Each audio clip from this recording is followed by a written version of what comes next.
In this combined restoration journey, we take the challenge of taking a rusty and neglected IBM 5170 and turning it into a fully restored and upgraded machine.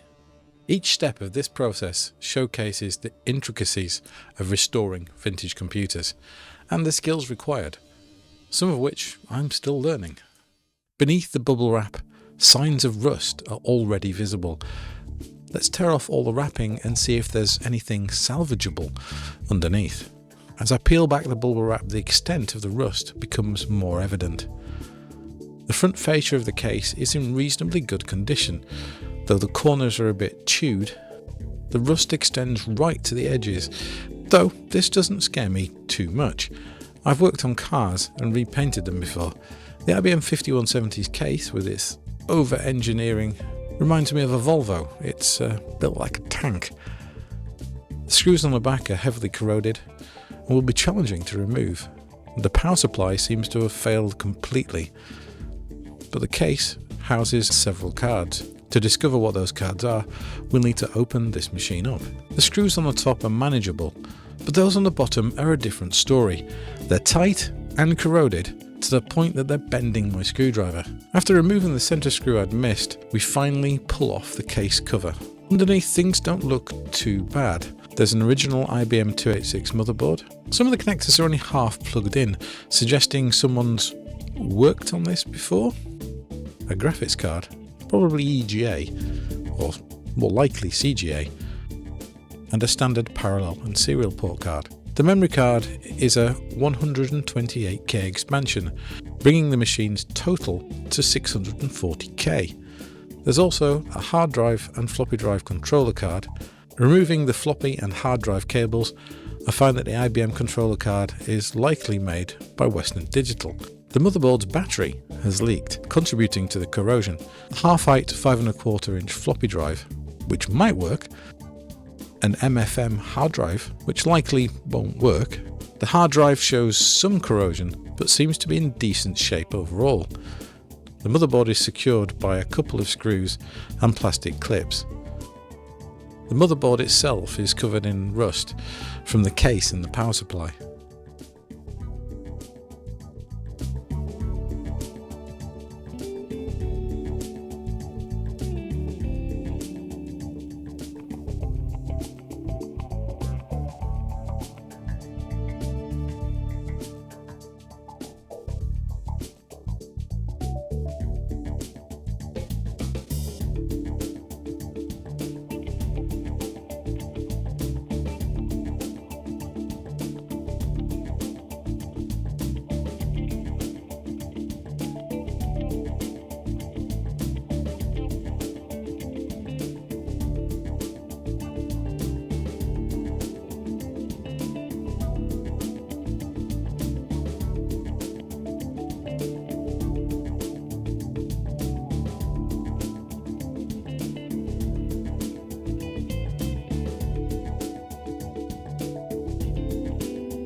The power supply is beyond salvageable. It's one of the worst I've ever seen, with bits of it still stuck to the case interior.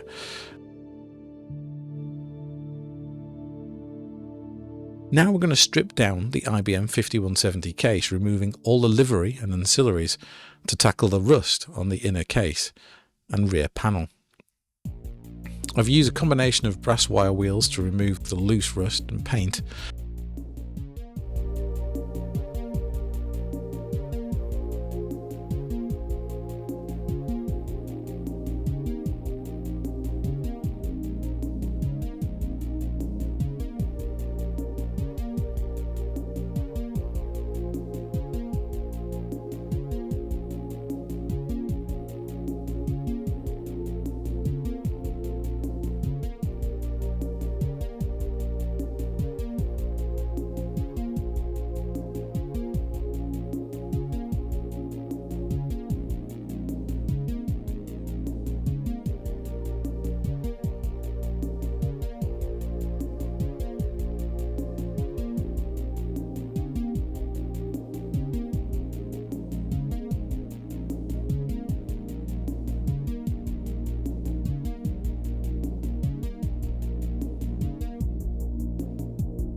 followed by grinding discs to strip the surface to a bare metal.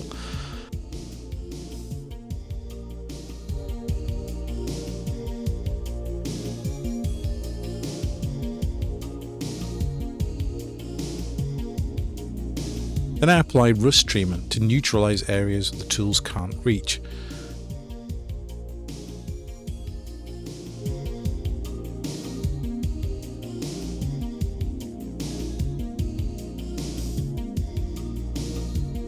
Finally cleaning that off with brush cleaner.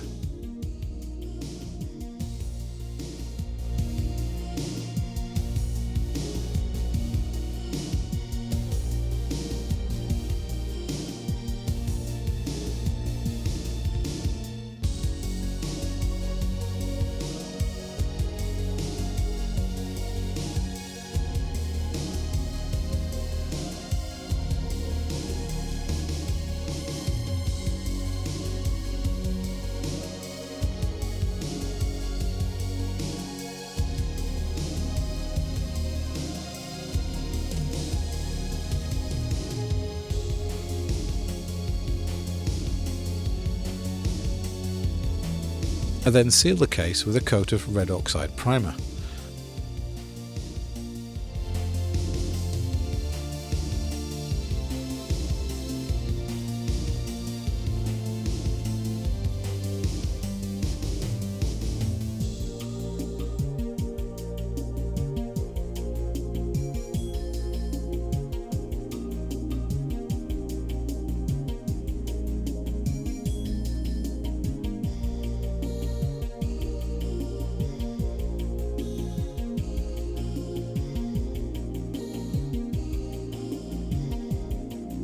The outer case cover is stripped to bare metal with a grinder.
And finished with an etch primer.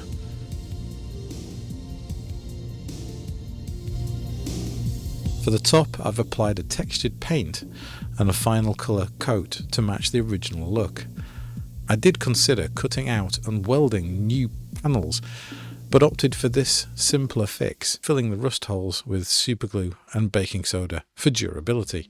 The inner case is finished in a gloss black.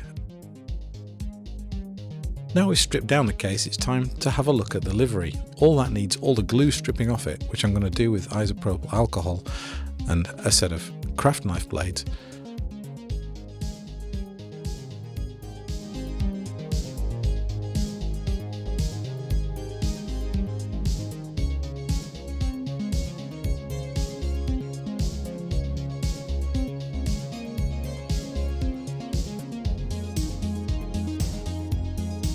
I then need to apply some double-sided sticky tape. I'm using carpet tape because that's pretty strong stuff, and I don't want these badges to fall off over time.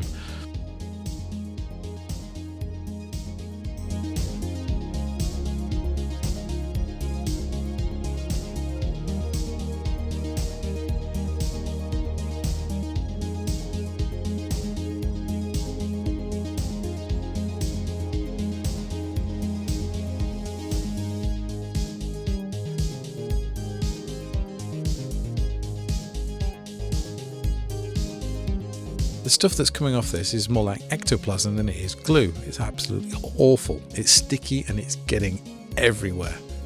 Whoa. Oh. Oh. Ah.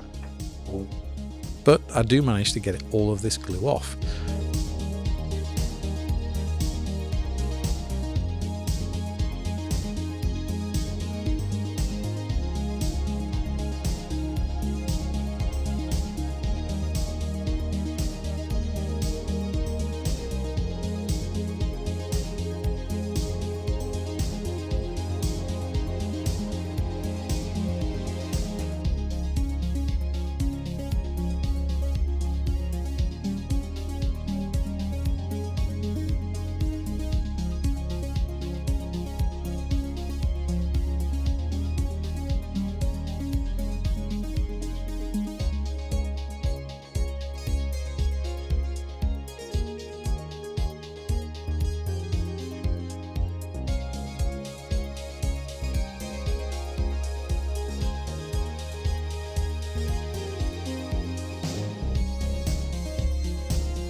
And finally replacing all of the livery to the original case gives it back its original charm.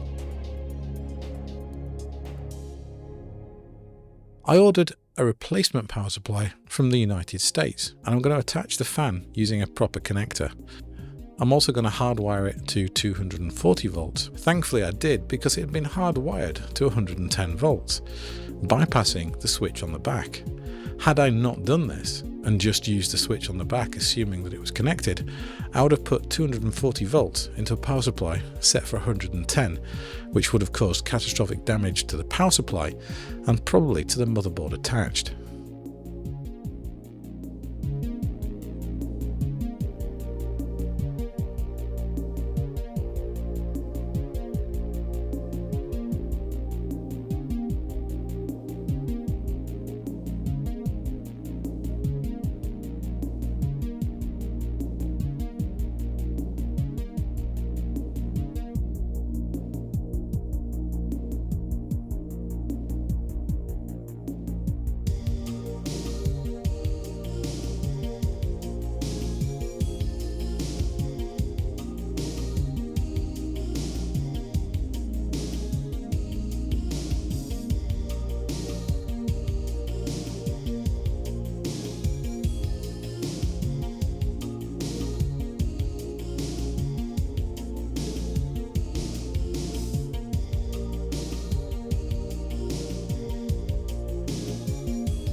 Reassembling and turning it on, we find it doesn't work.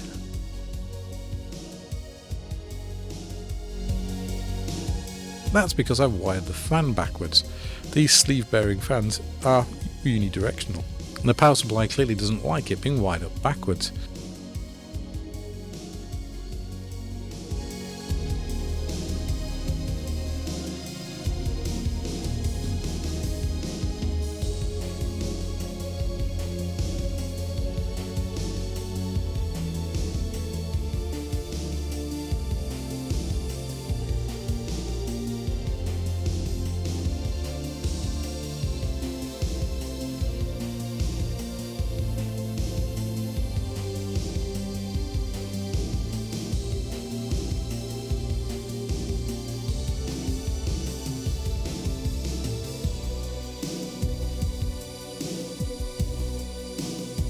But unfortunately, the plastic cowl had been completely destroyed. The seller unexpectedly refunded me once I'd let him know about the damage. So I actually got this power supply for absolutely nothing. But I didn't have a cowl.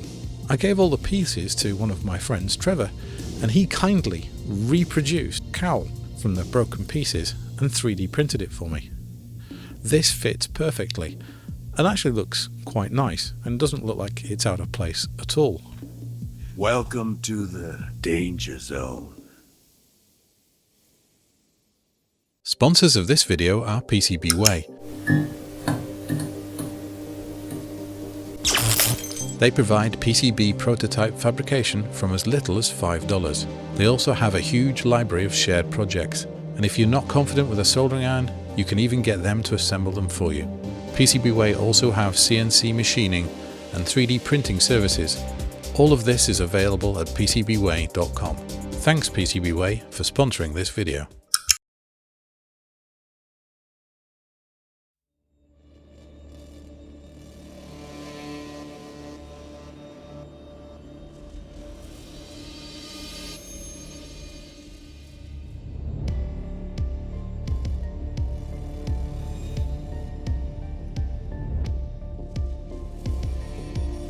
This strange, slightly pink goo that I'm scrubbing all over the board is very similar to navel jelly that you may have seen Adrian Black using.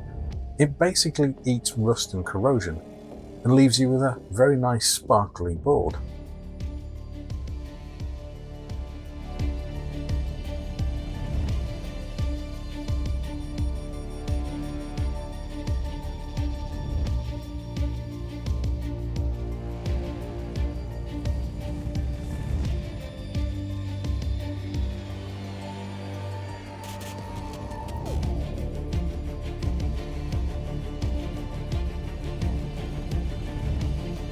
What I'm actually doing is chucking a standard dishwasher tablet into a sink. You might be asking why, but it's because a dishwasher tablet actually has anti-corrosives in it, which help make sure that the board isn't going to corrode any further. It pretty much neutralizes everything that could be causing a problem on it, and it should come out pretty sparkly.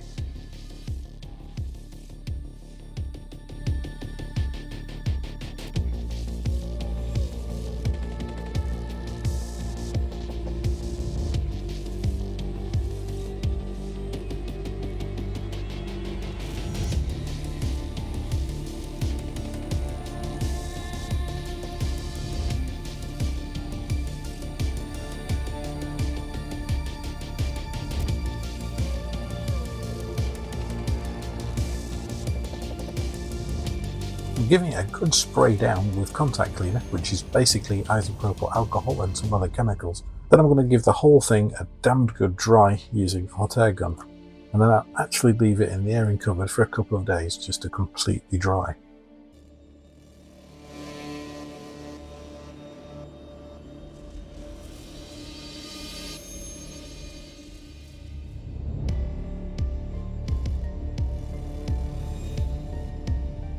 The story so far, lots of problems, and this has made me check every single connection on the CPU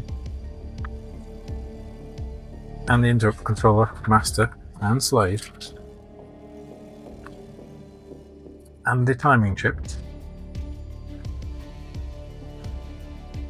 as well as a real-time clock. before I got to any of that, I did what is known as the CH ready procedure, which basically puts the IBM 5170 into a mode where it's hung on the first instruction. So by actually holding the ready on the processor, we can actually then observe the bus and check to see if we can read the first byte of RAM. And you can see on the ROM, you're able to see the first byte that's been and the address that's been asked for. So going through all that, you'll notice that there's quite a lot of socketed CPUs in this board. Socketed chips in this board. And it also has some bodges on the back. And that is fixing some of the damage that I created, because taking the CPU socket out was quite difficult, and that did lift some traces when I took it out. It's all repaired, it's all connected how it should be, and it's got a nice new Harris CPU in it. And I found a lot of bad logic in this board. So the death toll for LS logic so far in this board is this little array here. These are all the ones that test bad. There are some that I took out and I've effectively replaced them because they look like they were marginal. Occasionally I could get them to fail in the tester. One mistake I did make is I replaced some of the ALS with just LS. Now, having looked that up, there's actually quite a big timing difference between ALS, LS and F. So I've now replaced everything with the right thing. So the ALS are now ALS or faster. The Fs are now Fs, so that's good. The biggest difference is basically in the high to low. Response time is hugely different. On just an LS, you're looking at about 15 nanoseconds, whereas on the F and ALS, you're looking at around the sort of 3.92 milliseconds, somewhere around that ballpark. Hugely faster. And obviously, where that's used in part of the timing circuit to refresh RAM, so on, or is kind of a composite logic to do some of the address decode, it has to be quick because you've got a gate-to-gate hop for everything to get to where it needs to be. So I'm going to power this on. We've got an Oak Technology 1990s, early 90s VGA card, which is 16-bit. Postcard, just so I can see it is actually doing what it's supposed to do. We should see it do something. And there we go.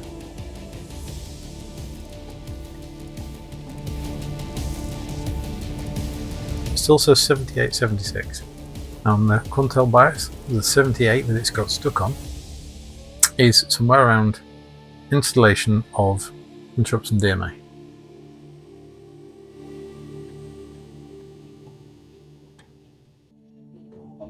We've got 40, 36, so it's got to 40. Again, 40 points to interrupt DMA. I'm going to take these three chips out, put sockets in, test them, potentially just replace them, prove that it's not got any worse or better, and we'll see how we go. We had the tools, we had talent.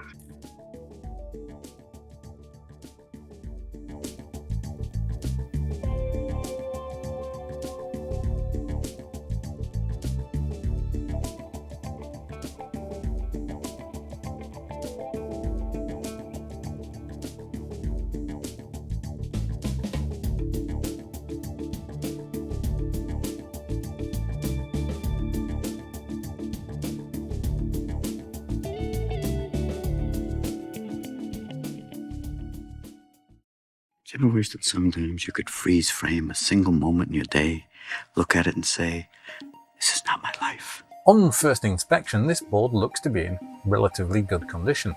My main reason for buying this one is it was mostly complete. It actually had the processor, the RAM, and all the chips intact. Now, looking at this board more closely, it looks like I might have worked on it before. Some of these chips have been inserted by a gorilla who was clearly quite angry at the time. Well, somebody has really gone to town on this chip. It'll take a little while to get this chip straight again, and then we'll put it in the tester and see if it's still good.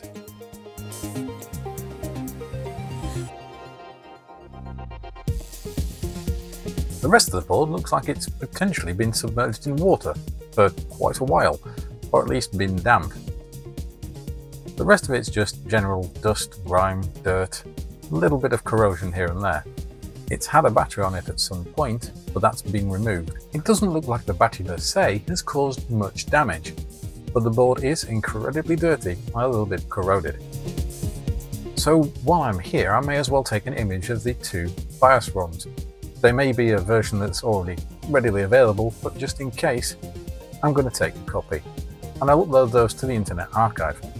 So as the board at this point is showing some signs of activity, I'm going to hook up a display card and connect the speaker to see if there's any other signs of life. Well, the output from the VGA is largely disappointing, but we are getting 3 beeps.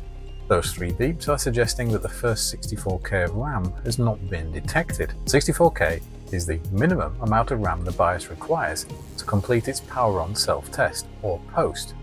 I'm going to need to test all of the RAM to see if any of it is causing a problem. All the RAM checks out. We're not getting a CAS signal. CAS signal is the column address strobe, and that's there as part of the DRAM refresh.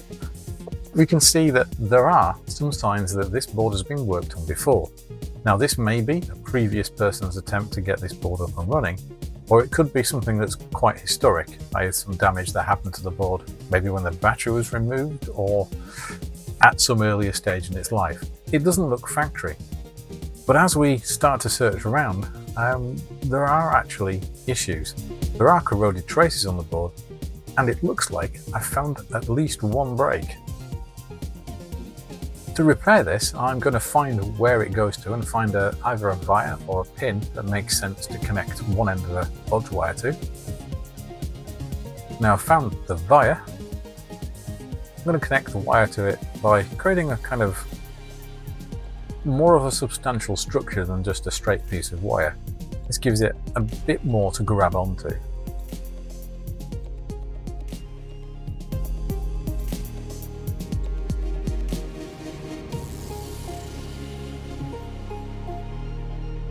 Tracing that back to the other side, we can see it goes to the pin on this IC. So by creating a loop, I can wrap it around the pin. So now we can test to see if we've got a CAS signal again. And yes, we have. It's actually working. We're actually seeing a signal being generated at startup. And we've got post numbers coming out on the card. It's going beyond where it got before. So let's get a monitor connected and see if we're getting any further in the post sequence. So in that first startup, we saw it count 512K of RAM. That's correct. As you'll notice, this board at that point only had 512K, half the RAM's actually missing. So let's get that RAM on, let's adjust the jumpers so that we've got them correct as according to the manual, and see if it can see the full 1 meg of RAM. So the reason the memory count on this is so slow is that it's only running at 6 MHz. I've taken the liberty of adding compact flash card and GoTech to allow me to install DOS. You'll also note there are some cable ties around one of the sockets. This is my attempt to keep stability for the time being, but we are definitely going to have to replace that socket. I've also installed Crystal Caves. That seems to run okay at the 6 MHz, no problem. And I've also installed Wolfenstein 3D, which again runs okay. We're going to take this socket out and replace it.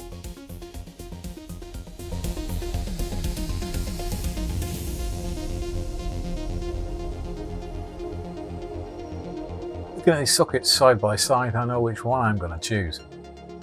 Not entirely sure why I decided to connect the bodge wire first, because that just makes the rest of the soldering really awkward. But that's the path I decided to take. So, awkward angle with the monitor, but this is just to make sure it still posts. Still in the 6 MHz mode, but with the replaced socket. And we have success. It's actually booting, and I've not had to intervene by squeezing the socket or doing anything strange. So now, with this little blue jumper installed, you'll see it just around the center of the board there, This now is in turbo mode, so we're going to see if it will boot and function and be somewhat stable in turbo, which is the 12 MHz. And just in case changing one thing at a time isn't enough, we're going to put in a Masco processor at the same time, just to make it really difficult for me to diagnose any problems that might ensue. Well, the memory test is definitely faster in turbo mode, so that's a reasonable sign that it is now running at a faster speed. And to check that, we're going to use Checkit and just do a quick CPU speed test. It has detected that it has a Masco processor, and we're definitely running at 12 MHz, so that is good. However, the stability of this machine is yet to be seen, but obviously the best thing to do now is to put it in a case. When it started to get warm, or you tried to do anything for any extended period, it would hang, become unstable, the keyboard would stop working sporadically and start showing random characters. So I was going to have to take the whole thing back out of the box. I'm going to speed that up for you, but it took me quite a while. It's turned out to be a mixture of corrosion, heat creep, and still damaged and dodgy sockets. Yep, now we're going to replace the socket on the chip, which is the main part of the memory control circuit and address decoding, because that is definitely doing something odd. I'm going to show you what happens if I leave it overnight every single time.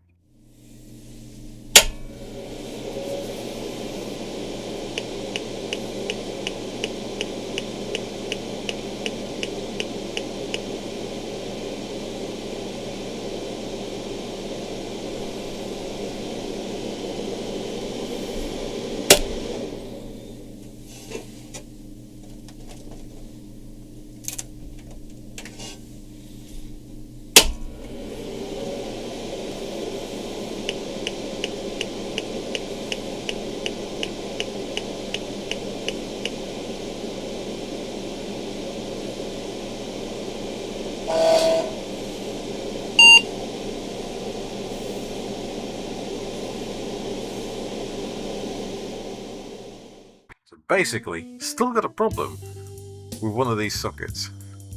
So I'm going to take the board out again. We've already done this socket. We've done the socket just under here. The CPU, I'm fairly confident is actually okay. We could maybe leave that one. The larger PLCC here, and these two. I think it's this one that's the culprit now. We don't have a problem with it not detecting RAM. That was all solved by replacing the socket that was controlling the RAS and CAS lines. Replacing this socket has definitely improved stability when in turbo mode. It now works relatively consistently. The keyboard errors that I was occasionally getting were sorted out by cleaning the pins on the jumper. It was basically in the wrong mode for the BIOS it had. We're getting there, but we're still not on a home run just yet.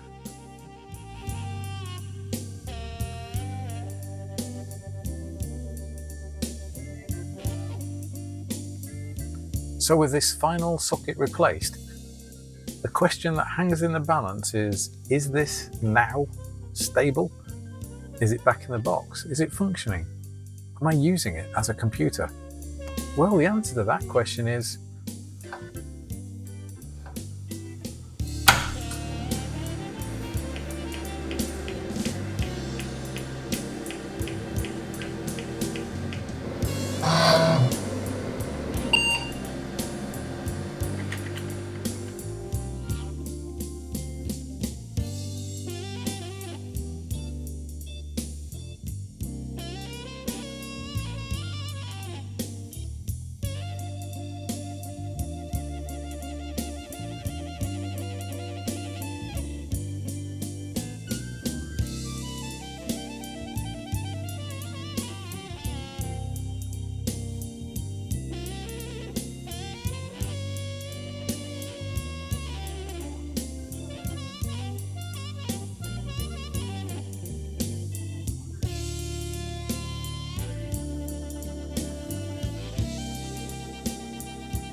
We hope you enjoyed tonight's special presentation by IBM. Thank you for joining us.